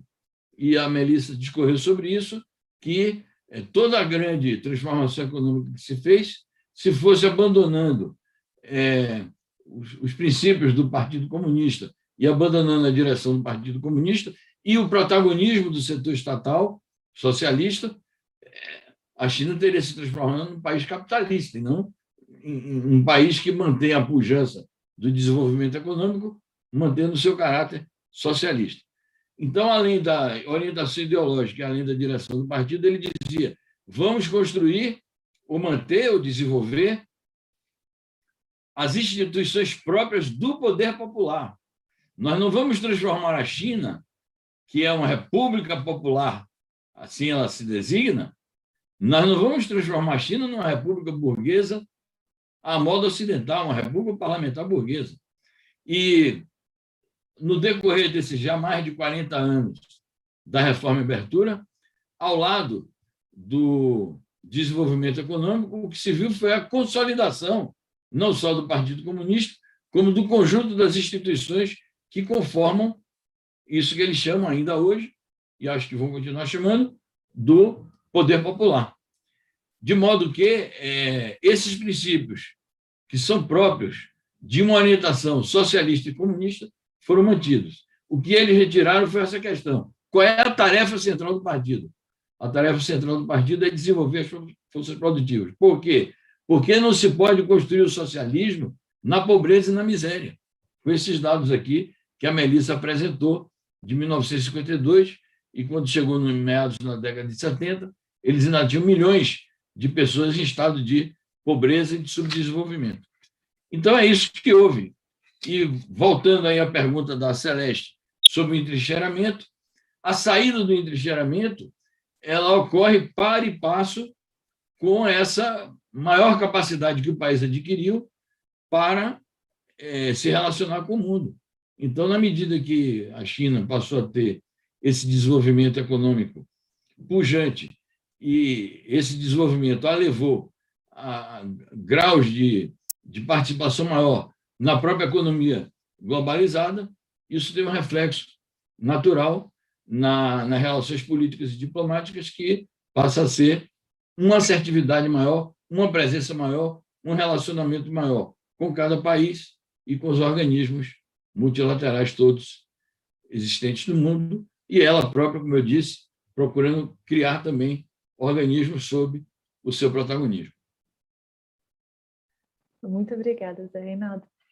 Melissa, uma pergunta foi sobre as contradições que você mencionou, e era sobre como você aborda essas contradições. E eu adiciono também uma questão que surgiu para mim, assim, que uma crítica que eu já vi da esquerda para a China foi justamente essa contradição quanto ao meio ambiente, né? Quanto a um desenvolvimento que parece não levar muito em consideração a preservação do meio ambiente. E daí eu gostaria de pedir que você falasse um pouquinho sobre isso. Claro, claro. Ótima pergunta, Bruna. Bom, eu acho que, inclusive, ótimo você ter trazido esse concreto da contradição do meio ambiente, que era algo que eu ia comentar na exposição e se perdeu. Mas, primeiro, que para pensar essa questão do meio ambiente, a gente tem que partir de uma questão muito concreta, que é, a partir de 73, a partir de 78, com a descentralização produtiva, enfim, né, existe uma ida para a China em massa das estruturas produtivas do capitalismo central. Então, de saída, é muito importante ter clareza que a China produz, se existe um grande custo ambiental, vem dessa alta produção que a China tem, e ela produz tanto porque se deixou de produzir isso, essas indústrias, essas fábricas, essas manufaturas, elas deixaram de produzir no capitalismo central para estar na China. Então, de saída, é preciso, e aí de novo a perspectiva histórica, né? Porque não é que um dia acordei de manhã e vou destruir o meio ambiente. Não, né? Existiu um processo de descentralização produtiva, que inclusive foi, né, essa tendência que a China observou e conseguiu colocar enquanto um mecanismo de desenvolvimento do seu processo de desenvolvimento econômico, né? Então, de saída é importante ter isso colocado, né? Esse pressuposto. E além disso, sim, os custos ambientais são gigantescos, mas é muito possível observar a forma como a China tem olhado para essa questão nas últimas, eu diria até 2 décadas, de forma a se sofisticar. Então, por exemplo, de novo, um outro ótimo exemplo da forma como ela olha, né, tem respostas para as contradições e transforma isso em mecanismo de desenvolvimento econômico, é a forma como ela tem se utilizado do desenvolvimento tecnológico para dar respostas a esses custos ambientais e para mitigar os custos ambientais. Então, no último plano quinquenal, que foi lançado no final do ano passado, foi o 14º plano quinquenal, a China colocou a meta de descarbonização completa da sua economia até 2060. Ótimo para o meio ambiente, mas existe uma racionalidade econômica por detrás dessa meta que não é banal. A gente está falando da constituição da constituição e do superar fronteiras tecnológicas. Por quê? Se eu digo que eu estou forjando uma economia descarbonizada, eu vou ter que criar uma outra forma de produzir, outros produtos, e além disso, em conseguindo fazer isso aqui, né, criar essa base produtiva, essa base concreta, material, que permita uma descarbonização completa da economia até 2060, eu dito a produção mundial e, consequentemente, de quem que vão comprar essas novas tecnologias e esses novos produtos e essa forma outra de produzir. Então, perceba que existe algo de muito sofisticado que a gente precisa olhar nas movimentações chinesas, que é uma articulação do planejamento com uma racionalidade econômica, né? E que dentro desse planejamento vários setores vão se articulando e vão criando efeitos multiplicadores econômicos nesse movimento, né? Então a gente fala de uma política educacional voltada para isso, consequentemente um aumento muito grande nos investimentos de ciência e tecnologia, novas fronteiras de acumulação, com novas formas de produzir outras coisas. Então, a resposta da China aos custos ambientais e ao mitigar essa questão ambiental, que de fato existiam cidades na China muito poluídas, né, com problemas de ar e etc. mas que as respostas têm sido dadas, e têm sido dadas de forma não só a pautar nacionalmente, mas que muito provavelmente dentro de poucos anos pautar internacionalmente, né? Então, por exemplo, existem cidades na China que todos os carros são carros elétricos. A China está na ponta, né, na fronteira tecnológica da questão dos carros elétricos, por exemplo. Gente, isso não é nada banal, gente. Isso coloca para questionar a centralidade do petróleo, e as grandes guerras foram sobre petróleo. Então, assim, sim, é uma contradição que se instalou e que é fruto desse processo de desenvolvimento econômico, mas que tem tido respostas, e não respostas porque a China é boazinha, mas respostas que vão conseguir tanto dar resposta às contradições, quanto ter uma racionalidade econômica que funcione para o próprio desenvolvimento econômico. O que, enfim, não é simples, né? Não é algo que é algo muito sofisticado de se conseguir pensar e de se conseguir executar, né? Porque, principalmente, quando a gente vê a questão do petróleo, a gente está falando, então, de uma disputa política de classe, né? Se eu questiono o petróleo, se eu questiono a elite do petróleo, dizendo da descarbonização, dizendo de formas outras de energia e etc. Então, enfim, nos documentos que eu mandei, os links, tem vários dados sobre essas respostas dos gases de... Esqueci o termo. Mas, enfim. De estufa? Isso. Os gases que causam, né, o efeito estufa, etc. Então, assim, já existem políticas voltadas e já existem efeitos concretos em dados dessas políticas. Assim. Então, é algo a se observar, inclusive, para se observar pensando na inserção internacional brasileira e no que é possível da gente desenvolver por aqui, nesse novo movimento de criação dessas formas outras. Bruno, de vista bibliográfico,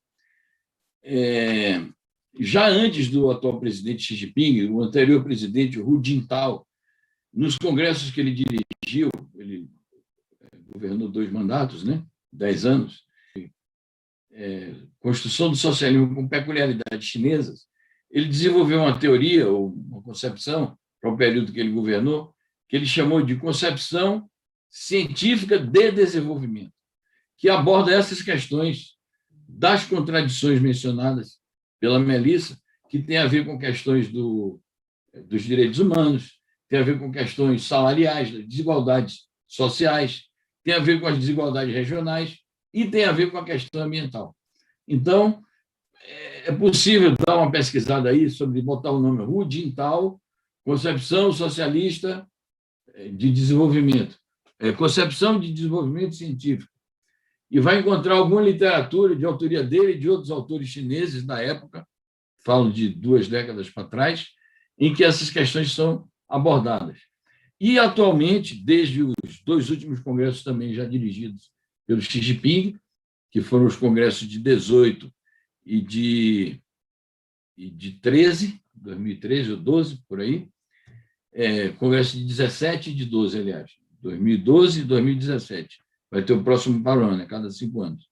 Ele fala, esses dados que a Melissa apresentou, no desenvolvimento da economia verde, e que, de fato, no atual quinquênio, a China está numa grande ofensiva, uma enorme ofensiva para enfrentar esses problemas. Então, é uma contradição que existe, fruto do desenvolvimento impetuoso que eles viveram, mas que é um problema sobre o qual o partido tem consciência, o governo tem consciência e estão dispostos a enfrentar.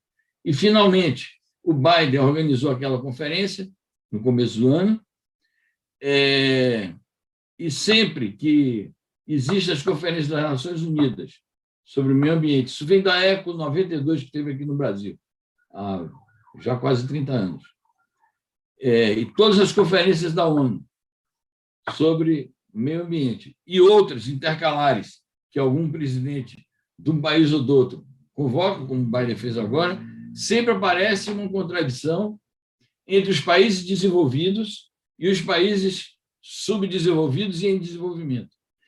Porque é um debate global sobre quem paga o custo da atual Revolução Verde. E os países desenvolvidos, já industrializados, querem sempre descarregar o custo disto sobre os países em desenvolvimento. E essas políticas que o imperialismo, portanto, quer impor, acabam sendo uma trava ao desenvolvimento dos países em desenvolvimento que não alcançaram esse padrão tecnológico aí que a China começa a estar em condições de enfrentar. De maneira que é uma luta também de classes internacionalmente entre as potências já industrializadas e os países em desenvolvimento. E de que lado sempre a China se coloca? Se coloca do lado dos países em desenvolvimento, porque, em muitos aspectos, a China ainda é um país em desenvolvimento.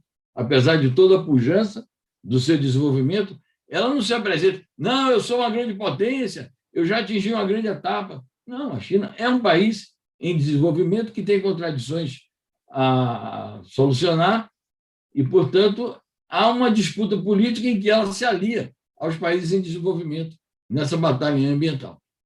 Só para complementar as belas colocações que a Melissa fez a esse respeito. Não, muito obrigada, foi ótimo. E realmente faz muito sentido, porque eu acho que às vezes a mídia ocidental, né, fala muito sobre como a China polui, a China não se importa com o meio ambiente, e na verdade é muito interessante perceber que ela tem tomado medidas nesse sentido, né, de mitigar essa contradição. Então, acho muito bacana, muito obrigada pelas respostas. E eu gostaria de perguntar se tudo bem a gente fazer mais 2 perguntas, ou se é melhor a gente ir para a última, porque eu também não quero atrapalhar se passar muito, né, do horário, que era até as 9 horas o combinado. Eu só queria saber se tudo bem para vocês. Tudo bem, a gente responde rapidinho, né, Zé? Faz 5. Tá bom. Então, só mais 2 perguntas. Uma delas foi do Daniel. Na verdade, 2 pessoas mencionaram isso. O Bruno e o Daniel comentaram sobre o genocídio uigur. E ele pediu para vocês comentarem sobre essa questão. Bom, rapidinho, e a Melissa complementa. A Melissa mencionou a região do Xinjiang no contexto da resposta que ela deu sobre o Afeganistão. E, de fato, a China está preocupada com uma desestabilização no Afeganistão e no conjunto da Ásia Central, afeta a sua própria segurança, porque as potências imperialistas insuflam grupos terroristas para penetrarem no território chinês, para insuflar essa comunidade uigur, que é a comunidade habitante do Xinjiang, que é uma comunidade muçulmana. Então, é o seguinte, a China tem uma política de uma só China, e ela não admite o separatismo, o que é natural e correto. É interessante observar o seguinte, a China ainda não completou uma tarefa histórica da sua revitalização nacional, não completou ainda a tarefa de unificar todo o país, porque ainda há problemas. Por exemplo, vocês sabem que Hong Kong se integrou à China se reintegrou em 1977, ou 97, desculpe. E até hoje eles têm movimentos separatistas em Hong Kong, insuflados pelo Reino Unido e os Estados Unidos. E tem o que eu mencionei, o problema de Taiwan, que eles também ainda não se integraram completamente. A China os considera Taiwan parte do seu território, mas Taiwan não se considera e fica ameaçando proclamar a independência. Você entra no parlamento chinês, que eles chamam lá de Congresso Nacional do Povo, tem uma sala reservada para a bancada de Taiwan, que, obviamente, Taiwan não ocupa, porque mas a China diz, olha, Taiwan teria direito a ter uma bancada aqui, para simbolizar que Taiwan pertence à comunidade nacional chinesa. E tem o separatismo do Tibete, que também, com alegações ali religiosas, do budismo, do Dalai Lama, que é muito festejado também por uma certa esquerda ocidental, que aparece o Dalai Lama como um líder de direitos humanos. O Xinjiang é uma dessas regiões tensas que pretendem que se separem da China. Então, a mídia ocidental e as potências ocidentais contam uma série de mitos, uma série de histórias sobre o chamado genocídio da comunidade uigur. Não é uma questão de genocídio, são medidas de segurança que a China toma para impedir o separatismo na região uigur, na região do Xinjiang. E isso faz parte porque quem viu a reação do Biden hoje ao atentado lá do Afeganistão, que todo mundo condena, obviamente. Então, ele diz assim, nós vamos caçar os terroristas, nós estamos empenhados na luta antiterrorista. Nós fomos para o Afeganistão, ficamos lá 20 anos para acabar o terrorismo. Bom, eles não acabaram, né?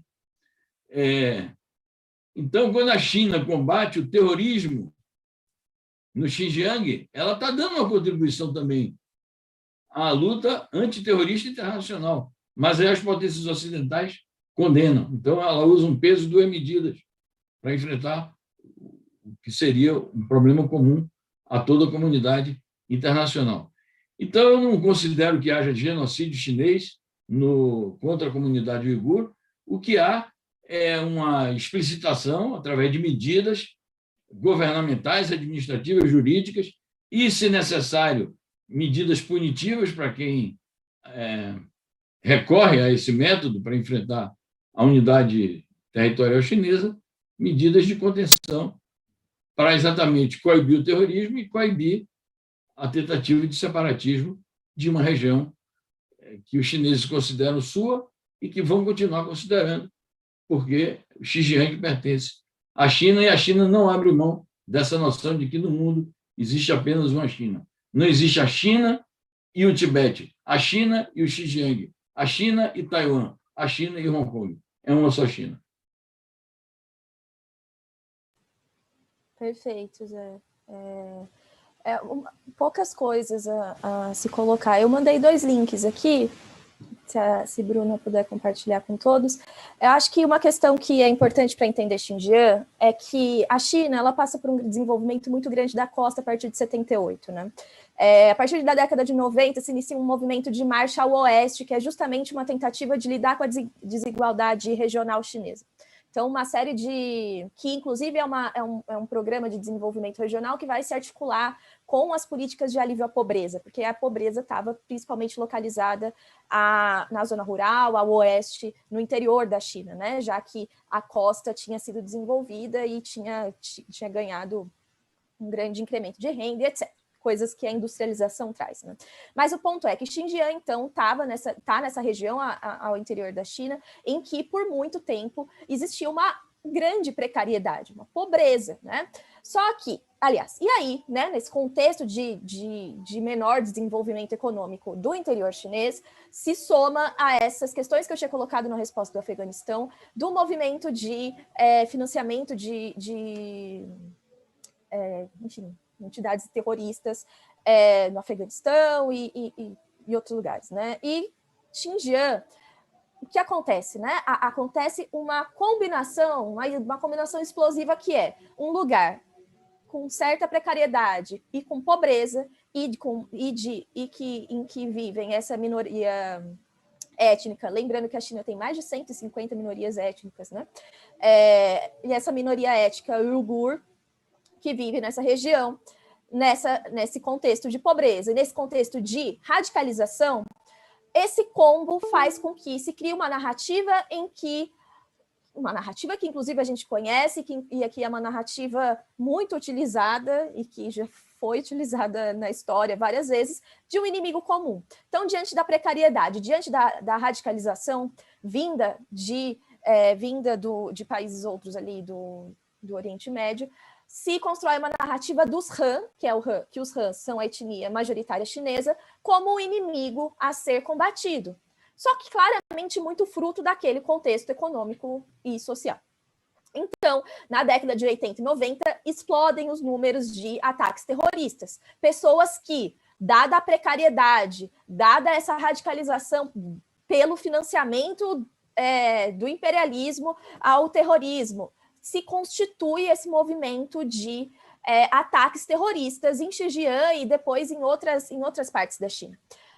A resposta da China para esse movimento esses acontecimentos, esse movimento terrorista, foi tanto o desenvolvimento regional, e aí, de novo, a gente falando da questão de o quanto é necessário se construir uma base material para se falar do desenvolvimento social, espiritual e dos direitos humanos. Então, a China faz esse movimento de direcionamento para o desenvolvimento de Xinjiang, lembrando que hoje, e não coincidentemente, Xinjiang é um polo petroquímico que tem os maiores índices de desenvolvimento econômico da China há anos.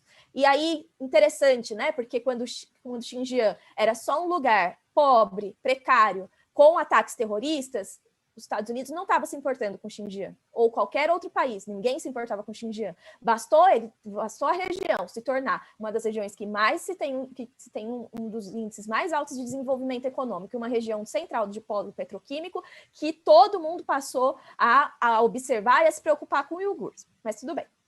Então, a China, em resposta a esse movimento terrorista, ela cria escolas de reinserção e reeducação dessas pessoas para tentar reinseri-las educacionalmente e reinseri-las profissionalmente.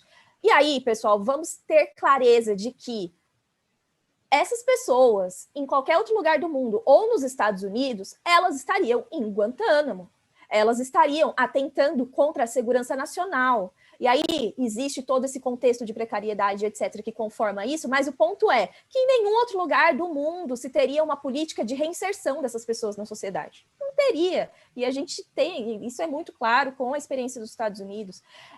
Então, e aí começam a se criar narrativas e mitos e mentiras sobre o que acontece em Xinjiang, a ponto de a BBC ter feito uma série de entrevistas e teóricas reportagens sobre o que acontece em Xinjiang e ter pagado mulheres, que se comprovou depois, não precisa acreditar em mim, basta olhar aí os dados, pagou mulheres para dizer que eram estupradas em Xinjiang, em que existia uma política de esterilização, o que é uma mentira. Quando você pega os dados de natalidade das regiões com minorias étnicas e de Xinjiang, tem um crescimento de natalidade gigantesco por causa do desenvolvimento social e econômico, inclusive.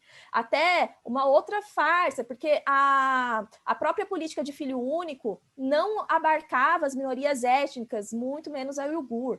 Então, existe uma utilização dessa pauta para a desestabilização da China. Tem literalmente um vídeo da CIA dizendo do potencial de desestabilização de Xinjiang, da utilização do potencial de desestabilização por conta de Xinjiang. Então, enfim, e aí um outro ponto, né, da mão de obra escrava em Xinjiang, do uso de mão de obra escrava. Xinjiang é um dos maiores produtores de algodão do mundo, uma produtividade ridícula, gigantesca. Gente, a produtividade da produção de algodão de Xinjiang só é possível por causa de uma altíssima mecanização. Não existe mão de obra dos centros de reeducação e etc. sendo escravizadas para essa produção. Isso não faz nem sentido, basta olhar a produtividade, basta olhar o nível de automatização e de técnica que tem nessa produção de algodão. Então, novamente, preciso ter perspectiva histórica e de saber o que de fato está em jogo nessas narrativas, né? De novo, se coloca a teórica defesa de direitos humanos a serviço de um projeto imperialista e um projeto de desestabilização da China. Porque, enfim, né, a gente sabe o que os Estados Unidos faz no Oriente Médio para vir dizer que se importa com muçulmanos ou com uigures. É simplesmente ridículo. Só que as pessoas acabam caindo nessa narrativa, né? Então, enfim, deixei aqui os links e quem tiver interesse, eu acho que é uma boa dar uma olhada. Não, com certeza. E eu fico muito feliz até que fizeram essa pergunta, porque era uma dúvida minha também, porque eu não sei se vocês talvez conheçam o Jones Manuel. Ele é um estudioso assim, leninista, e ele tem uma conta no Instagram, eu sigo ele e tal, e ele comentou isso uma vez, ele comentou que, tipo, que isso não é verdade, mas ele não elaborou muito, então eu fiquei muito feliz que agora eu entendi um pouco mais, né, sobre a questão. E eu acho que a gente podia encerrar por aqui, porque já, né, deu o nosso horário e a gente respondeu várias perguntas muito interessantes, as exposições foram incríveis, então eu só tenho a agradecer. Muito obrigada pela aula que vocês deram, eu aprendi demais, demais, demais. E com certeza fiquei com vontade de me aprofundar muito mais nesse assunto. Então, muito obrigada. Bom, eu que agradeço e até a próxima oportunidade. Muito sucesso para vocês na atividade acadêmica e, enfim, nas lutas aí sociais em favor do Brasil e da humanidade. Isso mesmo, Zé. Muito obrigada, Bruna. Foi ótimo estar aqui com vocês. Muito obrigada, Zé, pela ótima companhia de sempre. Fico à disposição. Enfim, eu tenho um curso sobre socialismo de mercado chinês, aquela hora do merchan, né? Mas, enfim, é isso, né? Acho que é importante que a gente tenha clareza de que existe uma disputa de narrativa e que existe muito em jogo, né? Existe um paradigma outro de desenvolvimento, existe uma disputa internacional de poder, então é importante que a gente adote aí uma perspectiva histórica e ouvir fontes outras, né? Porque as fontes hegemônicas a gente já sabe o que tem a oferecer. Então fica esse sempre o convite de aprender mais sobre China. E um grande abraço. Muito obrigada, pessoal. Foi ótimo. Obrigada.